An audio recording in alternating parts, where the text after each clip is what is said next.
నేరేడ్మెట్ డివిజన్లోని వాజ్పేయి నగర్లో ఆర్ఎన్బి పనులను పరిశీలించిన మల్కాజ్గిరి ఎమ్మెల్యే మరి రాజశేఖర్ రెడ్డి.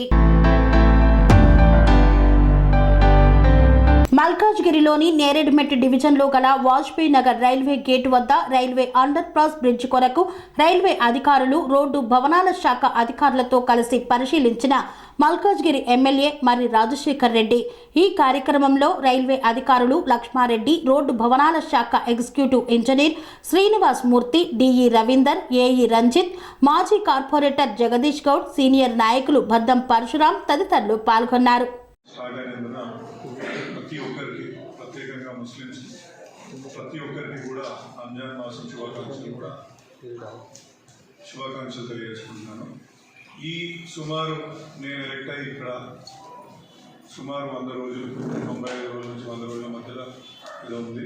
100 రోజులైన సందర్భంగా ఎన్నికలకు పూర్తిగా సహకరించిన మీడియా మిత్రులతో ముచ్చటిద్దామనేసి ప్రధానంగా ఈ యొక్క కార్యక్రమం ఏర్పాటు చేయడం జరిగింది. అందులో పెద్ద వేరే సెన్సేషనల్ న్యూసెస్ ఏం లేవన్నా, ఒక 100 డేస్ అవుతుంది, ఏ విధంగా ముందుకెళ్తున్నాం, మా నాయకుల సహకారంతో, అదేవిధంగా అధికారుల సహకారంతో ఏ విధంగా అయితే ముందుకెళ్తున్నామో ఒకసారి మీకు కూడా ఒకసారి తెలియజేయాల్సిన తక్షణమే ఇమీడియట్లీ, లేదంటే మా ప్రాంతం ఇలాగే ముంపుకు గురవుతుంది, ఇలాగే నిర్లక్ష్యానికి గురవుతుంది అనేసి రొనాల్డ్ రోజ్ గారికి ఆ యొక్క సర్వసభ్య సమావేశం నేను ఎక్కడికి వెళ్ళిన అధికారులు ఏమంటున్నారంటే ఫండ్ లేదు, మా దగ్గర బడ్జెట్ లేదు, మా దగ్గర ఈ యొక్క ప్రాబ్లం ఉంది, ఆ యొక్క ప్రాబ్లం ఉంది అంటే వాళ్ళకి ఇది కూడా సూచించడం జరిగింది.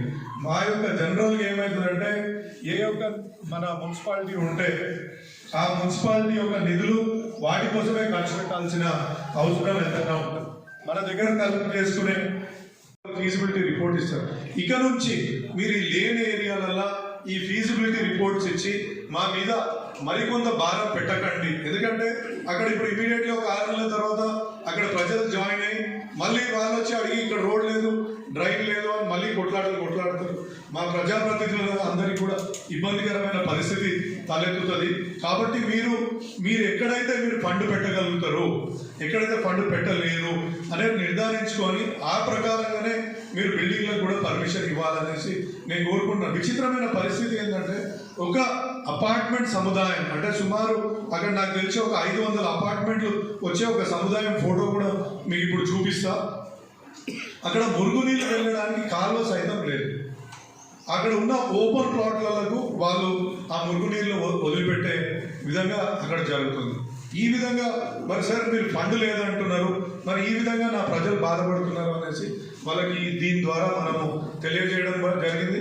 అదేవిధంగా ఏసీపీ ట్రాఫిక్ అల్వాల్కి ఇక్కడ కుషాయి కూడా మల్కాజ్గిరి ఏసీపీ ట్రాఫిక్ కూడా మీరు ట్రాఫిక్ అంటే అసెస్మెంట్ రిపోర్ట్ వాళ్ళు కూడా ఇవ్వాలి. ఏదైనా హైరైజ్ బిల్డింగ్ అంటే ఏ విధంగా ట్రాఫిక్ ఇంపాక్ట్ అవుతుంది, మనకున్న రోడ్లు ఏంటి, మనకున్న ఈ యొక్క బ్రిడ్జ్ల సంగతి ఏంటి, రైల్వే క్రాసింగ్స్ ఏంటి, మన నాలాల సంగతి ఏంటి, మన రోడ్ విడ్త్ ఏంటి, మన పార్కింగ్ ఏంటి, మళ్ళీ మనకు అసలు ఆల్ వెదర్ రోడ్ ఉందా లేదా, ఏమంటారు ఈ ఆర్మీ ల్యాండ్స్ కూడా వచ్చే నీళ్ళని కూడా వాళ్ళు అక్కడ ఒక హౌస్ లాంటిది కలిపి అక్కడ సిల్ట్ అంతా కలెక్ట్ చేసి మంచి నీళ్ళు మాత్రమే చెరువులకు వదిలే విధంగా ఆ పనిని కూడా అది ఎప్పుడో పూర్తి చేయాల్సిన ఉండే, బట్ అది పూర్తి చేయకపోవడం వలన అలాగే పెండింగ్ ఉంటూ అయింది. ఆ ఛాంబర్స్ కూడా దాన్ని కూడా రివ్యూ చేసి వాటిని కూడా కట్టడానికి పూర్తి చర్యలు తీసుకోవడం జరిగింది. ఒక 10 రోజులలో మన అంటే పవన్ గారి నేతృత్వంలో ఇరిగేషన్ డిపార్ట్మెంట్ అది కంప్లీట్ చేసి అది కూడా మనకు అందిస్తుందని ఆశాభావంతో ఉన్నది. తప్పకుండా ఈ చెరువుల సమస్య, గుర్రం డేక సమస్య, ఈ యొక్క దోమల సమస్యను కూడా త్వరలోనే అంటే ఒక 1 year అంటే అధికారులు సహకరిస్తే తప్పకుండా ఈ 1 yearలోనే నేను తప్పకుండా వీటిని కూడా పూర్తి చేస్తాననేసి మీకు తెలియజేసుకోవడం జరిగింది. అదేవిధంగా ఇంకా మనకు సంబంధించి ప్రభుత్వం ఒక ఎస్డిఎఫ్ స్పెషల్ డెవలప్మెంట్ ఫండ్ ఎమ్మెల్యేల కోసం ఇవ్వడం జరిగింది. దానికోసం కూడా ప్రపోజల్స్ని మనం కలెక్టర్ గారికి, మంత్రి గారికి కూడా 10 కోట్ల ప్రపోజల్స్ కూడా పెట్టడం జరిగింది. ప్రత్యేకంగా మన ఇక్కడ ఉన్న డిగ్రీ కాలేజ్కి ₹1 కోటి ఫండు, మిగతా స్కూళ్ళకు ₹1 కోటి, మిగతా ₹2 కోట్ల స్కూళ్ళు కాలేజీలకు, అదేవిధంగా తాగునీరు సమస్య గురించి ₹1 కోటి, అదేవిధంగా ఒక ₹6.5 కోట్లని మన రోడ్లకు, డ్రైనేజ్ వర్క్లకు, అంటే చిన్న చిన్న కనెక్టింగ్ వర్క్స్ ఎక్కడైతే అసంపూర్తిగా మిగిలిపోయి ఉన్నాయో వాటి గురించి అందరు కాలనీ వాళ్ళ పెద్దలతోటి, బస్తీ పెద్దలతోటి, లీడర్లతోటి ఒక సహకారం తీసుకొని వాటిని కూడా సబ్మిట్ చేయడం కూడా జరిగింది. త్వరలోనే ప్రభుత్వం వాటిని శాంక్షన్ చేస్తే వాటిని కూడా ఫుల్ఫిల్ చేసుకుంటామనేసి నేను అనుకుంటున్నాను. ఏ విధంగా నల్లా నీళ్ళ గురించి పెట్టడం అనేది మీకు ఒక ఆశ్చర్యకరమైన విషయం ఏంటంటే, కౌకూరు ప్రాంతంలో మన రాజీవ్ గృహకల్ప అనేది సుమారు ఒక ఎన్ని ఇండ్లు ఉంటాయి, 1800 ఇండ్లు అప్పుడు ప్రభుత్వ ఆధ్వర్యంలో చేపట్టి కొందరు లబ్ధిదారులకు లోన్ కొంచెం ఇప్పించి వాటిని కట్టడం జరిగింది. అది కట్టి కూడా ఎన్ని సంవత్సరాలు అయింది? కూడా ఈ యొక్క సమస్య ఉంది అంటే అక్కడ కూడా వాళ్ళకి అక్కడ ప్లాట్ ఓనర్స్ ఉన్నారు, చెరువులో శిఖంలో ఏర్పడిన ప్లాట్ ఓనర్స్ ఉన్నారు. వాళ్ళు కూడా సహాయ సహకారాలు అందిస్తామని చెప్పారు. లేక్స్ సంబంధించిన డి పవన్ గారి సహకారంతో వాటితో కూడా చర్చించడం జరిగింది. అదేవిధంగా మన కొత్త చెరువు కింద ఉన్న ఒక ల్యాండ్ ఓనర్ని కూడా వాళ్ళ శిఖం ల్యాండ్కి సంబంధించిన ల్యాండ్ని కొంచెం మేరకు పైప్ లైన్ పోయేంత వరకు, పాసింగ్ అంత వరకు ఇవ్వాలని అతనితో కూడా కన్విన్స్ చేయడం జరిగింది. వాళ్ళ త్వరలోనే జిహెచ్ఎంసీకి ఒక లెటర్ సబ్మిట్ చేసి లేక్స్ డివిజన్ వాళ్ళకి ఒక సబ్మిట్ చేయగలిగితే తప్పకుండా ఆ సమస్యను కూడా అధిగమించి ఈ గుర్రపెక్క, అదేవిధంగా చెరువులకు మురుగునీళ్ళు పోకుండా, అదేవిధంగా ఇవాళ పెద్ద ఎత్తున మస్కిటో నివారణ చర్యలు కూడా చేపట్టడం దాని ద్వారా జరుగుతుందనేసి మీ అందరికి కూడా తెలియజేయడం జరిగింది. అదేవిధంగా మన రామకృష్ణపురం బ్రిడ్జ్ తీసుకుంటే, రామకృష్ణపురం బ్రిడ్జ్ లో ఇవాళ మనం చూస్తున్నాం, రామకృష్ణపురం కింద ఉన్న లేక్ లో అలాంటి బ్రిడ్జ్ దాకా మళ్ళీ రైల్వే నుంచి దాన్ని డీవాటరింగ్ చేసి అక్కడ కట్టడైతే కట్టిండ్రు. కొంచెం నాకు అనిపించింది ఏంటంటే అందులో డిజైన్ లోపాలు ఉన్నాయనేసి నేను పూర్తిగా క్షుణ్ణంగా పరిశీలించడం కూడా జరిగింది. కొన్ని కాలనీస్ నుంచి వర్షం నీళ్లు పారే అవకాశం లేకుండా అక్కడ బండ్లు కూడా కట్టడం జరిగింది. దాన్ని అధికారులతో కూడా చర్చించాము. ఇక్కడ వర్షం నీళ్లు అంటే మురుగు నీళ్ళు అరికట్టిండ్రు, మంచిగా డైవర్షన్ చేసింది. కానీ వర్షం నీళ్లు ఒకవేళ బ్యాంక్ కాలనీ నుంచి కానీ, అక్కడ పైనుంచి భగత్ సింగ్ నగర్ నుంచి కానీ వచ్చే చెరువు నీళ్ళని ఏ విధంగా ఇందులోకి డైవర్ట్ చేయగలరు, ఈ యొక్క వంతెనల పని పూర్తి చేస్తారనేసి మీకు తెలియజేసుకుంటున్నాను. అదేవిధంగా ఇక్కడ రెండో అతిపెద్ద ప్రాబ్లమ్స్ మనకు సంబంధించిన ఇరిగేషన్ డిపార్ట్మెంట్ సంబంధించిన చెరువులకు సంబంధించిన సమస్యలు.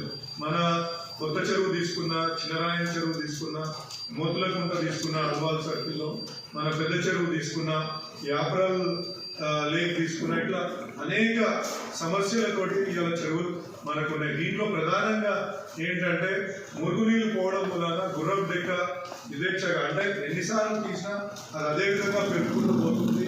అధికారులు ఎంత ప్రయత్నం చేసినా మురుగునీరు డైవర్షన్ లేకపోతే ఆ ఇబ్బంది అదే విధంగా ఉంటుంది. కాబట్టి వాళ్ళకి అది కూడా సూచించడం జరిగింది.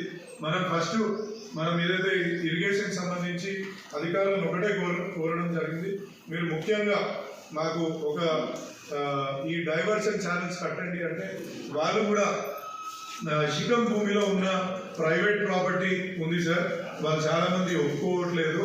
ఆ శిఖం భూమి వాళ్ళ అంటే పట్టానే, అది వాళ్ళు కంపెన్సేషన్ అడుగుతున్నారు.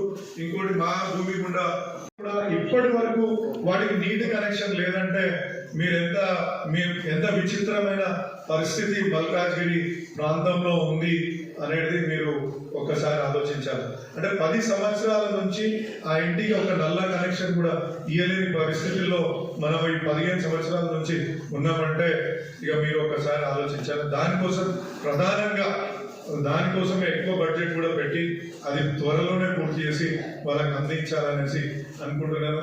అదేవిధంగా కృపానంద్ అపార్ట్మెంట్స్ ఏవైతే ఇక్కడ ఉన్నాయో వాళ్ళ ఎప్పుడో LIG లెక్క ఎప్పుడో పేదలకు, అంటే వైట్ రేషన్ కార్డ్స్ ఉన్న వాళ్ళే అందులో చాలా మంది కొనుక్కొని ఉన్నారు.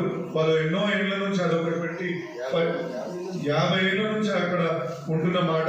వాళ్ళని కూడా మనం కమర్షియల్ ఏదైతే పెద్ద పెద్ద అపార్ట్మెంట్స్ లో కమర్షియల్ గా వాటర్ తీసుకునే విధంగా తీసుకోమని చెప్పినందుకు HMDS కి ప్రత్యేకంగా MD సుదర్శన్ రెడ్డి గారికి కూడా రిక్వెస్ట్ చేసి వాళ్ళకు కూడా ఏదైతే బస్తీలలో రూపాయి కనెక్షన్ ఇచ్చి వాళ్ళకి ఫ్రీ నీళ్ళు ఇవ్వాల్సిందిగా వాళ్ళకు కూడా కోరడం జరిగింది. అదేవిధంగా మీకు ఇంకో అపార్ట్మెంట్ సుమారు అదే విధంగా ఉండడం వల్ల వాళ్ళ గురించి కూడా HMWS అధికారుల దృష్టికి తీసుకెళ్లి వాటిని కూడా మనము ఇవ్వడం జరిగింది. ఇంకా ఇక్కడ STP ప్లాంట్ కూడా అసంపూర్తిగా ఉండి పనులు నత్తలుగా నడుస్తుంటే దానిపైన కూడా అధికారులతో సమీక్షించి వాళ్ళు ఏ విధంగా పనులు చేస్తున్నారు, ఏ విధంగా ముందుకెళ్లాలా అనే సందర్భాన్ని తీసుకొని వాళ్ళందరితో చర్చించి కూడా అక్కడ ఆ యొక్క పనుల వేగం పెంచే విధంగా మనం చూసినాం. అదేవిధంగా ఈ SDF ఫండ్ లో మనకు ఇంతకుముందు మన ఊరు మన బడి కింద సందర్భాలు ఉన్నాయి. ఇంకో విచిత్రం ఏంటంటే మన దీన్ దయాళ్ నగర్కి అది ఒక నాలా అయితే డైరెక్ట్ మన ఒక గుడి కిందకి వెళ్ళిపోతుంది. సో దాన్ని ఏం చేయాలా అనేది కూడా ఒక పెద్ద క్వశ్చన్ మార్క్. సంతోష్ మాత టెంపుల్ కింద నుంచి దాన్ని ఏ విధంగా పరిష్కరించాలనేది ఒక క్వశ్చన్ మార్క్. అంటే ఇలా అనేక సమస్యలు ఇక్కడ మేము చూస్తున్నాం. కానీ ఇక్కడ నిజంగా చెప్పాలంటే రైల్వే అధికారులు అద్భుతంగా సహకరిస్తున్నారు. వాళ్ళు ఒకటే చెప్తున్నారు, మీరు సమస్యతో రండి, మేము మాకున్న ఒక చిన్న ఏదైనా మీ GHMC ద్వారా కానీ మాకు R&B ద్వారా కానీ ఇంకా ఎటువంటి ఏమైనా సమస్యలు ఉంటే మేము చెప్తాం, ఇమీడియట్లీ మేమైతే చేయడానికి సిద్ధంగా ఉన్నామనేసి వాళ్ళు చెప్తున్నారు. కాబట్టి మీ అందరికీ ఒక విశ్వాసం ఏం కల్పిస్తానంటే త్వరలోనే, అంటే ఈ వచ్చే 1 year లోపలనే 1 year కంప్లీట్ చేసుకునే లోపల నాకు తెలిసి అన్ని రైల్వే ప్రాజెక్టులు, రైల్వే వంతెనలు, అండర్ పాస్లు ఏవైతే ఉన్నాయో వాటిని అన్నింటినీ కూడా ముందుకు తీసుకెళ్తాననేసి ఈ సందర్భంగా ఎందుకంటే చాలా శ్రీ అవధూతాశ్రమము బోధానంద సత్యారామూర్తి ఆర్యుల గోసేవాశ్రమము మరియు వృద్ధాశ్రమము పడాల. ఆశ్రమములో గోసేవ, గోవుల దానము స్వీకరించుట, మీ నవగ్రహ దోషములు పోవుటకు గోపూజ చేయబడును. మూలికా వైద్యము, గోపంచగవ్య వైద్యము చేయబడును. యంత్రములు, తావీదులు ఇవ్వబడును. శాంతి హోమములు చేయబడును.